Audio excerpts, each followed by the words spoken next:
திருச்சிற்றம்பலம். பரவப்படுவான் பரமனை ஏத்தார், இரவலருக்கு ஈ தலை ஆயினும் ஈயார். கரகத்தால் நீராட்டிக் காவை வளர்க்கார், நரகத்தில் நிற்றீரோ நன்னெஞ்சு நீரே. நல்லதும் கெட்டதும் நிறைந்ததுதான் உலகம். அதில் நாம் எதை தேர்ந்தெடுக்கிறோம் என்பதை பொறுத்துத்தான் நம் எதிர்காலம். இங்கே திருமூலரும் முடிவு உங்கள் கையில் என்பதைப் போல விடையை தந்து கேள்வியை நம் முன்னால் வைக்கிறார்.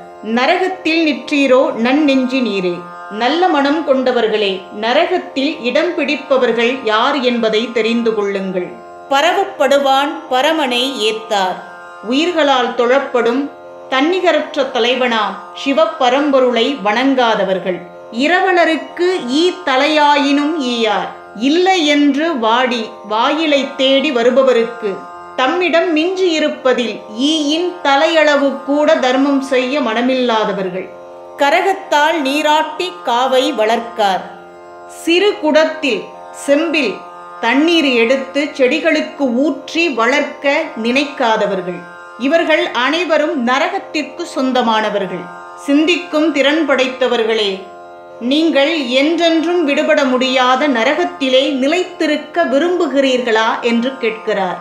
இல்லை என்றால் இயன்றவரை இறப்பவருக்கு ஈந்து வாழுங்கள் என்ற வாய்ப்பை நமக்கு தருகிறார். நல்ல மனம் கொண்டவர்கள் என்று குறிப்பிட என்ன காரணம்? மனிதர்களை 3 வகையாக பிரிக்கலாம். கேட்டு திருந்துபவர்கள், கெட்டு திருந்துபவர்கள், எவ்வளவுதான் கேட்டாலும் கெட்டாலும் திருந்த மனமில்லாதவர்கள். இப்படி 3 வகையான மனிதர்கள் உண்டு. இந்த பாடலை யார் வேண்டுமானாலும் படிக்கலாம். தர்மம் செய்பவர்களும் படிக்கலாம், தர்மம் செய்ய விருப்பம் இல்லாதவர்களும் படிக்கலாம்.